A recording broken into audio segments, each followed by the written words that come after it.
علی بھائی، اگلا سوال ہے، میں نے اپنے بچپن میں ایک ذمہ دار بریلوی عالم اور مناظر مولانا سعید احمد اسد حفظہ اللہ کی زبانی ایک واقعہ سن رکھا ہے جس کی تصدیق علی بھائی سے مطلوب ہے۔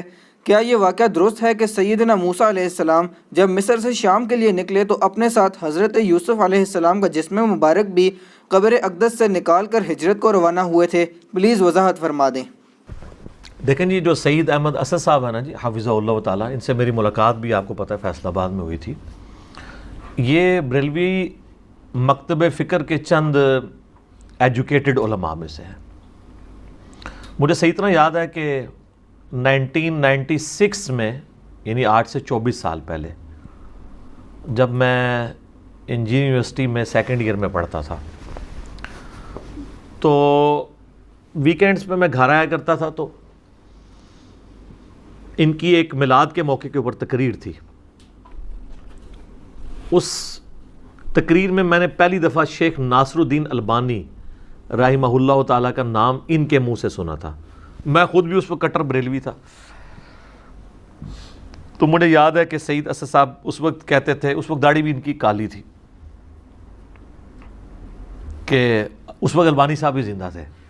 البانی صاحب فوت ہوئے 1999 میں، تو کینسن اور سعودیہ ایک بیٹھے ہیں نا دا، ٹھیک ہے، تو حالانکہ وہ ان کا بھی کوئی نہیں ہے۔ اب اس نے اہل بیت کی محبت میں جو احادیث جمع کی ہیں نا، تو میں نے آپ کو بتایا کہ عنقریب اس کو بھی یہ رافضی کہہ دیں گے۔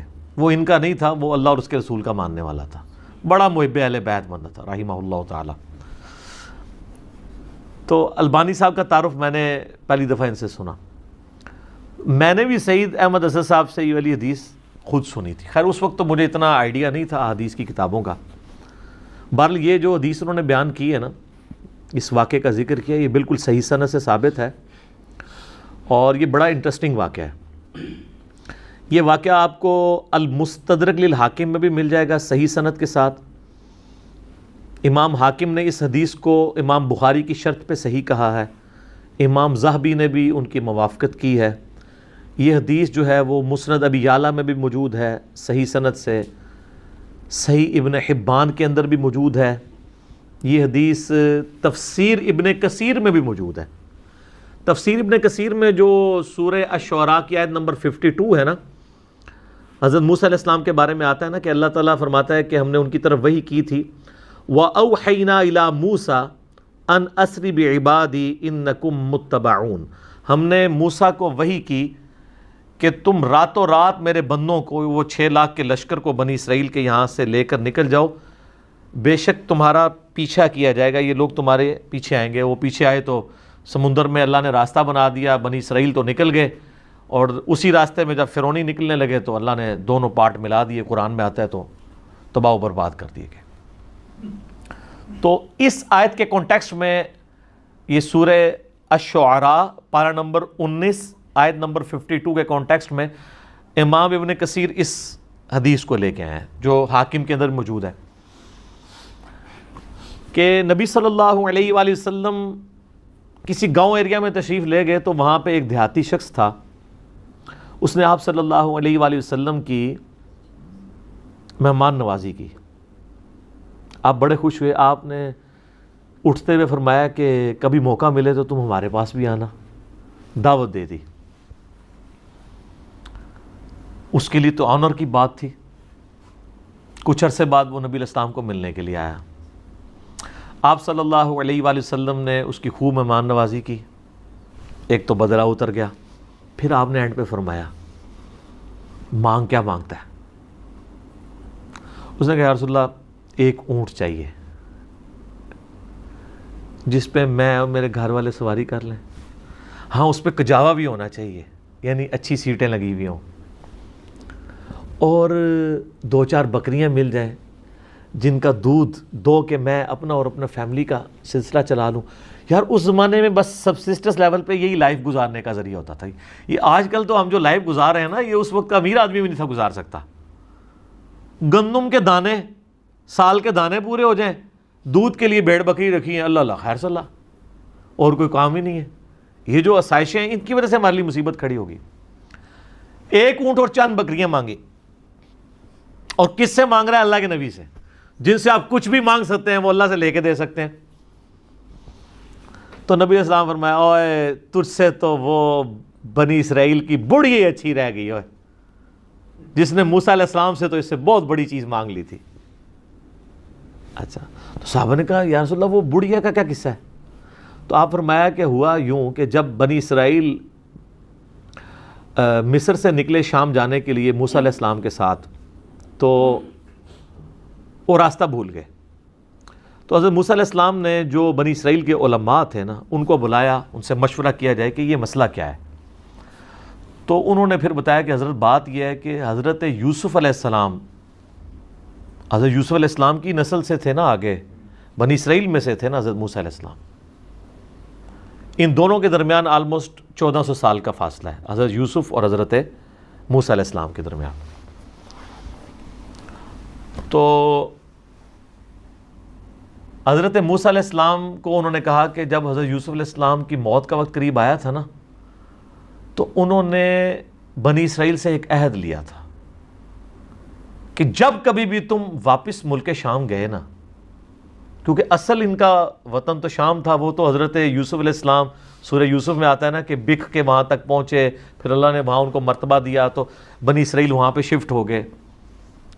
لیکن یاد تو اپنے وطن کی ستاتی تھی، ان کو یہ بھی پتا تھا کہ اللہ نے وحی کے ذریعے بتایا ہوگا کہ الٹیمیٹلی آپ ابراہیمی مسکن کی طرف دوبارہ جائیں گے۔ تو انہوں نے یاد لیا تھا کہ جب تم لوگ یہاں سے شفٹ کرو نا، تو میری لاش بھی قبر سے نکال کے لے جانا، مجھے وہاں پہ یروشلم میں دفن کرنا ہے، جو میرا آبائی جگہ ہے۔ حضرت موسیٰ علیہ السلام نے کہا او ہو، یہ تو پھر ہمیں راستہ نہیں ملے گا، یوسف علیہ السلام نے نال کھڑنا پینا ہے، کیونکہ اللہ کی طرف سے ہو رہا تھا۔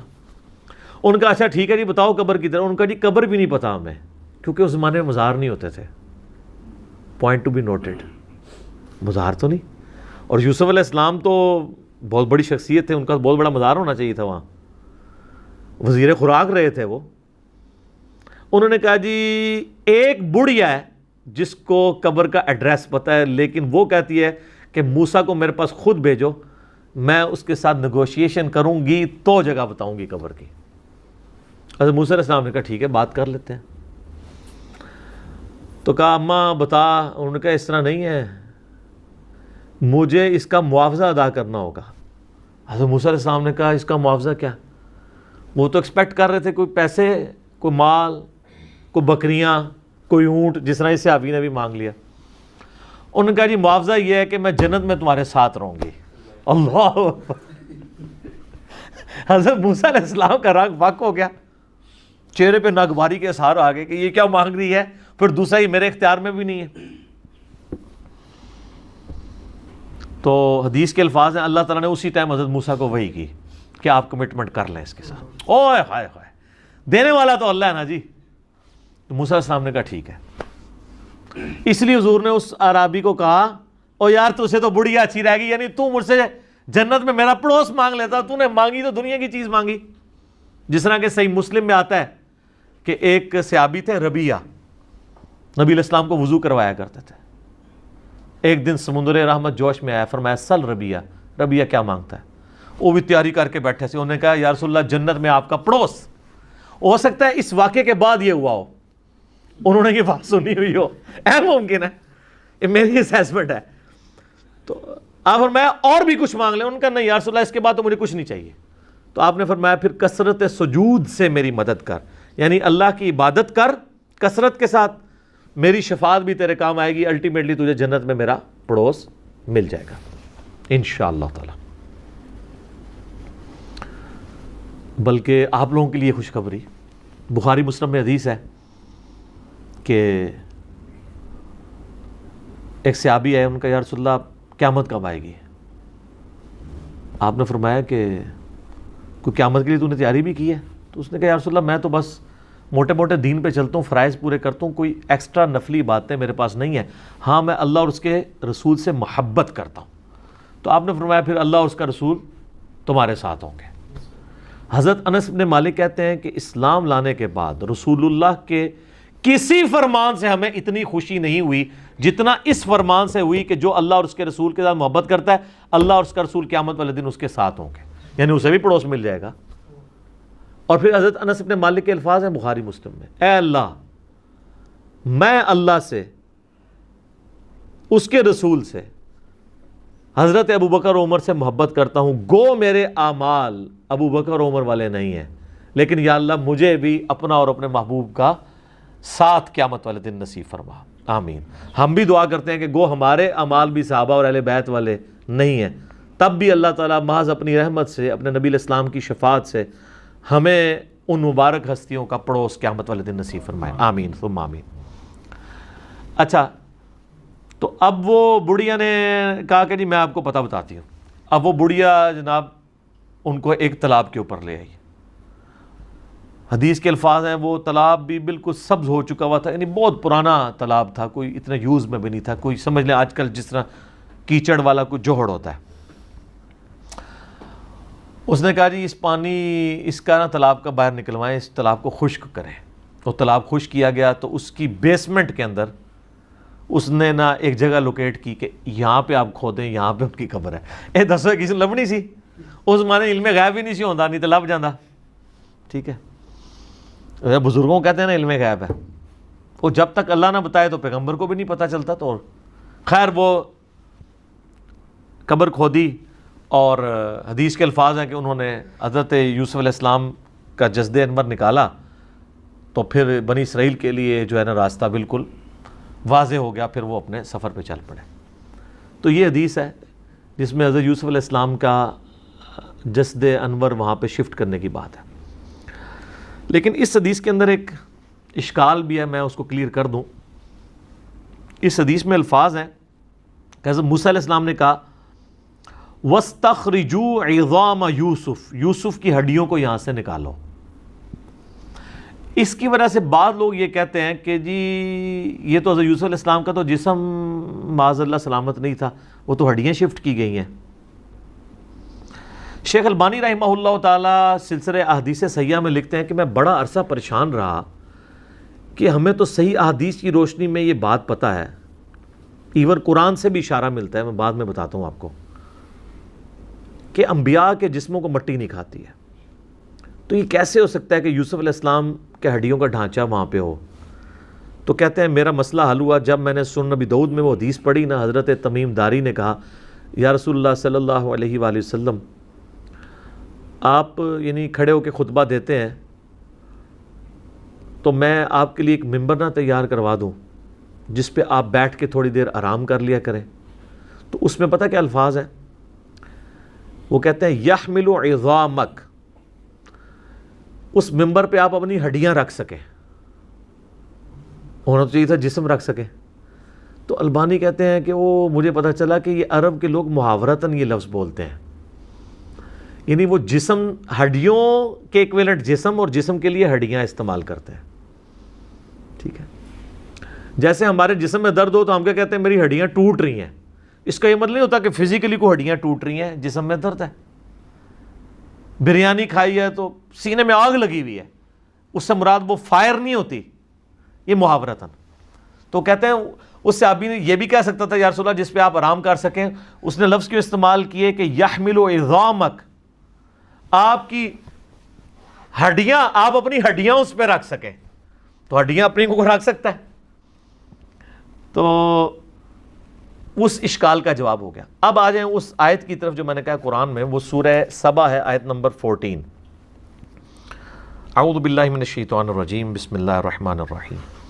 یہ بڑا مشہور واقعہ ہے، حضرت سلیمان بن داود علیہ السلام، آپ کو پتہ ہے جب یہ فوت ہو گئے تو یہ ہیکل سلیمانی تعمیر کروا رہے تھے، تو ایک عصا کے سہارے یہ کھڑے رہے، اس کا ذکر ہے۔ فلما قضینا علیہ الموت، جب ہم نے ان پر موت وارد کر دی، ما دلہم علی موتہ الا دابۃ الارض تأکل من سأتہ، تو ان کی موت کی خبر نہیں دی مگر اس زمین کے کیڑے نے جو ان کے عصا کو کھا گیا۔ اب وہ عصا کے سہارے ظاہر کرسی بھی بیٹھے ہوں گے، یوں کر کے سہارا لیا ہوا ہوگا، جس سے فیل یہ ہو رہا تھا کہ وہ زندہ ہی ہیں، لیکن کسی جن کی یہ بھی جرت نہیں ہوئی ہے کہ روب اتنا تھا کہ کسی کی یہ بھی نہیں جرت ہوئی کہ کہیں فوت ہی نہ ہو گئے ہوں کہ اٹھ کے نماز بھی نہیں پڑھ رہے, کتنے دنوں سے جسم اسی طریقے سے ہے, اتنی بھی ان کی جرت نہیں تھی, ڈرتے تھے. فلما خر, جب ان کا جسم نیچے آیا, یعنی کیا ہوا کہ وہ دیمک جو ہے نا اس کو چاٹ گئی. تو سر دیمک ایک دن میں نہیں چاٹتی,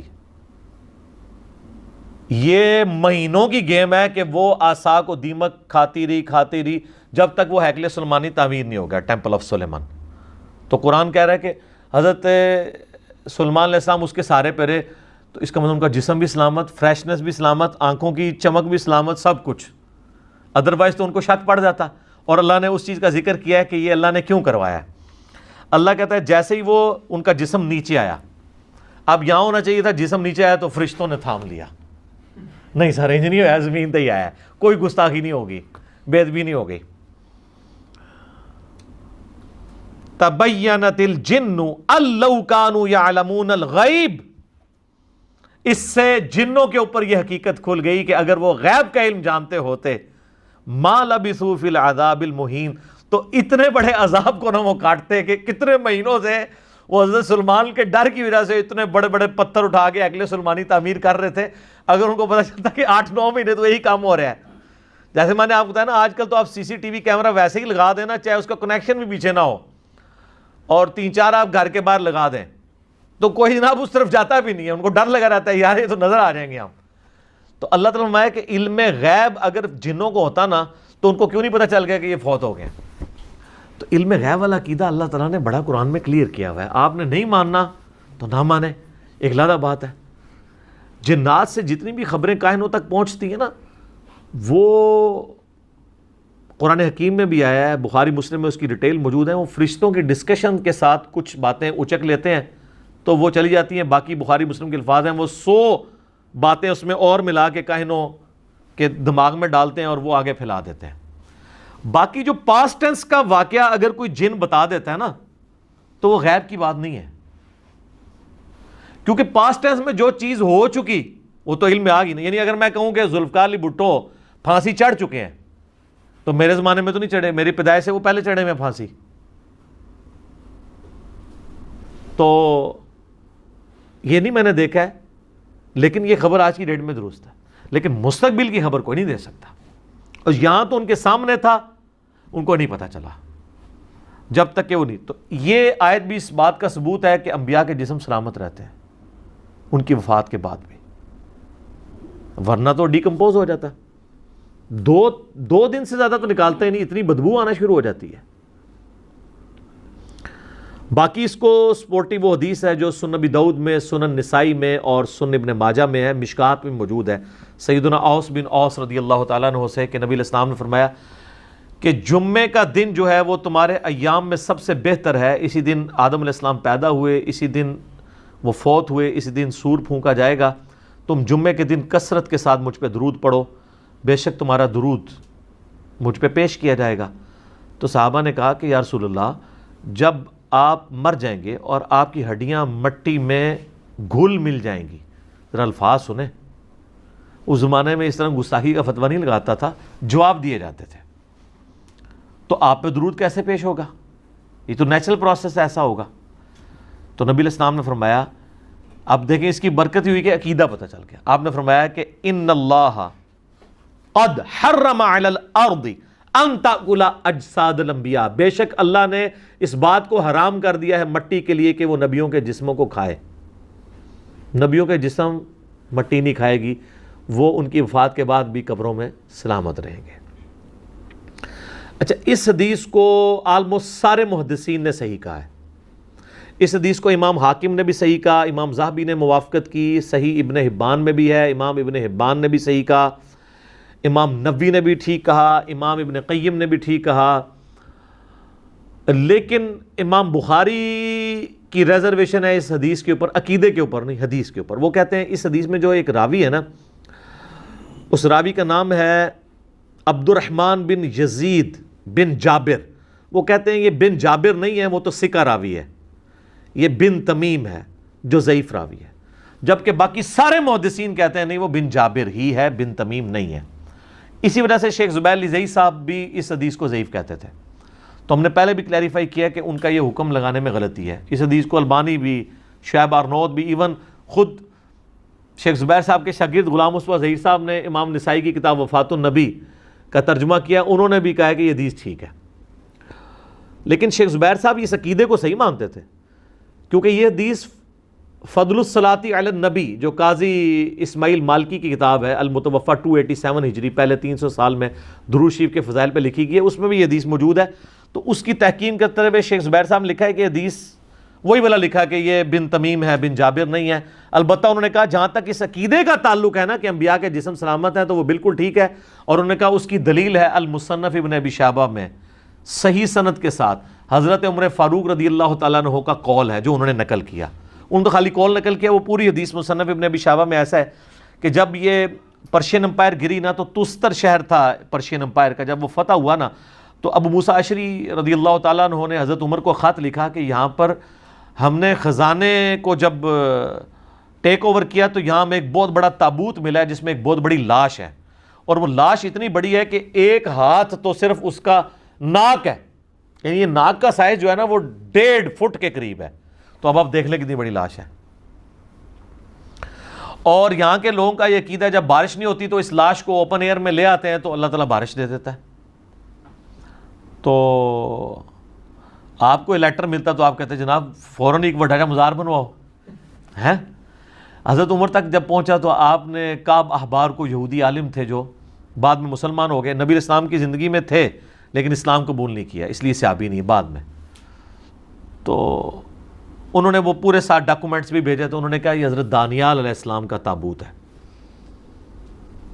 تو پھر حضرت عمر نے خط لکھا کہ راتوں رات 13 قبریں کھودو، ایک نہیں 13، تاکہ پتہ ہی نہیں چلے کس میں دفنا ہے، نامعلوم جگہ پہ، اور راتوں رات ان کو دفن کر دو. یہ حضرت دانیال علیہ السلام کا جس میں اثر ہے. اور اس میں حضرت عمر نے کہا وَالنَّارُ لَا تَأْكُلُ الْأَنْبِيَاءَ وَالْأَرْضُ لَا تَأْكُلُ الْأَنْبِيَاءَ، آگ نبیوں کے جسموں کو نہیں کھاتی، زمین نبیوں کے جسموں کو نہیں کھاتی، اور ایک اور لفظ بھی استعمال کیا درندے بھی نبیوں کے جسموں کو نہیں کھاتے. تو یہ شیخ زبیر صاحب نے نا اس فٹ نوٹ پہ لکھا کہ یہ حدیث صحیح ہے، لہٰذا ہمارا یہ عقیدہ ہے کہ نبیوں کے جسم سلامت ہے. الحمدللہ. صحیح مسلم میں وہ حدیث ہے، 2 طرق ہیں کہ میں نے شب معراج موسیٰ علیہ السلام کو اپنی قبر میں نماز پڑھتے ہوئے دیکھا، ہوا قائم یصلی فی قبری. لیکن یہ برزخی معاملہ ہے، یہ فزیکلی آپ اس کے اوپر قیاس نہیں کریں گے. آج اگر آپ قبر رسول کھودیں گے تو نبی علیہ السلام کا جسم اطہر آپ کو ویسے ہی نظر آئے گا جیسے دفناتے وقت تھا. یہ نہیں ہے کہ نبی علیہ السلام کوئی ایکٹیویٹی پرفارم کر رہے ہوں گے، نہیں. ان کی نمازیں بھی قبروں کے اندر، جو مسند ابی یعلا میں حدیث ہے کہ اللہ کے نبی زندہ ہیں اپنی قبروں میں نمازیں بھی پڑھتے ہیں، وہ برزخی معاملہ ہے. وہ تو چھوڑ دیں، سنن ابن ماجہ میں تو یہاں تک ہے کہ جب عام ایک مومن مردے کو بھی جب قبر میں رکھا جاتا ہے نا، فرشتے سوال کے لیے آتے ہیں تو وہ اٹھتا ہے تو اس کو عصر کا وقت دکھایا جاتا ہے کہ غروب آفتاب ہونے والا ہے، تو وہ کہتا ہے مجھے چھوڑ دو میں پہلے نماز پڑھ لوں. ٹھیک ہے، یہ تو عام مومن کے لیے بھی ہے. تو انبیاء تو خیر بہت اعلیٰ درجے کے. تو اس حدیث کے تحت ان کی زندگی برزخی ہے لیکن جسم جو ہے وہ سلامت ہے، اس میں کوئی شک نہیں ہے. باقی حیات النبی کے اوپر میرا لیکچر مسئلہ نمبر 5 دیکھ لیں. ایک اور حدیث بڑی مشہور میں نے بڑی دفعہ بیان کی ہے، 1390 نمبر صحیح بخاری میں 1390، کہ سیدنا عمر کا پاؤں آلموسٹ 65 ایئرز کے بعد جب حجرہ عائشہ کی دیوار گر گئی ولید بن عبد الملک کے دور کے اندر، تو پاؤں باہر آ گیا ایک قبروں کی ڈسٹربنس کی وجہ سے، کیونکہ وہ امہات المومنین کے جو گھر تھے نا ان کو توڑ کے مسجد نبوی کی توسیع کر رہے تھے. عمر بن عبد العزیز اس وقت گورنر تھے وہاں کے مکہ مدینے کے، ابھی تو خلیفہ نہیں بنے ہوئے تھے. تو جب پاؤں نکلا تو لوگ پریشان ہو گئے کہ نبی علیہ السلام کا پاؤں مبارک باہر آ گیا. یہ بخاری کے الفاظ ہیں. اس کا مطلب ہے کہ تو بخاری میں ہی موجود ہے کہ لوگوں کا یہ عقیدہ تھا کہ نبی علیہ السلام کا جسم مبارک اس طریقے سے.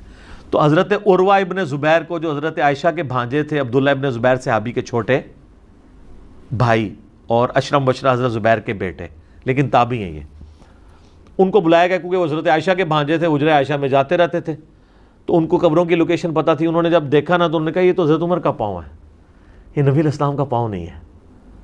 اچھا اس میں کہیں نہیں لکھا کہ وہ پاؤں جب نکلا ایسے تو وہ حضرت عمر نے وہ پاؤں واپس اندر کھینچ لیا.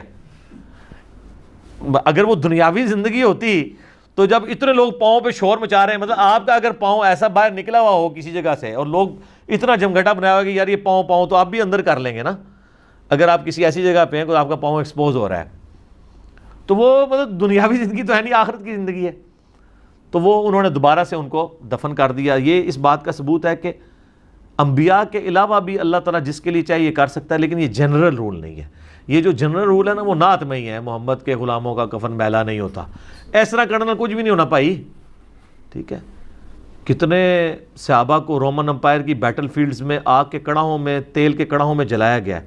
حضرت حمزہ ابن عبد المطلب کا مسلح کیا گیا ہے غزوہ احد میں. اس طرح نہیں ہوتا. اور کسی کی اگر جسم کی حفاظت نہ ہو اس کا یہ مطلب نہیں کہ وہ بزرگ نہیں ہے، وہ اللہ کی مرضی کی اس کی حفاظت کروانی ہے. سیدنا ابوبکر صدیق کے بارے میں 1387 نمبر حدیث ہے صحیح بخاری کے اندر. انہوں نے تو اوورال امت کو عقیدہ دے دیا ہے. اما عائشہ کو بلایا، اس پہ امام بخاری نے باب باندھا ہے سوموار کے دن کی موت کی فضیلت، کیونکہ نبی علیہ السلام سوموار کو فوت ہوئے تھے. امام بخاری نے باب باندھ کے حدیث لی ہے 1387 صحیح بخاری میں. اما عائشہ سلام اللہ علیہا